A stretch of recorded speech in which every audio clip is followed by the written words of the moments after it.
हृदयेत्तिना श्रीवेङ्कटनिवासाय श्रीनिवासाय मङ्गलम् लक्ष्मी सविभ्रमालोकसुभ्रूविभ्रमचक्षुषे चक्षुषे सर्वलोकानां वेङ्कटेशाय मङ्गलम्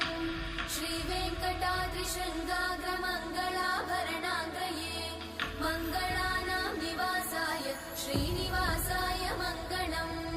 सर्वावयव सौन्दर्य सम्पदा सर्वचेतसां सदा सम्मोहनायास्तु वेङ्कटेशाय मङ्गलम् नित्याय निरवध्याय सत्यानन्दचिदात्मने सर्वान्तरात्मने श्रीमद् वेङ्कटेशाय मङ्गलम् स्वतः सर्वविदे सर्वशक्तये सर्वशेषिने सुलभाय सुशीलाय वेङ्कटेशाय मङ्गलम्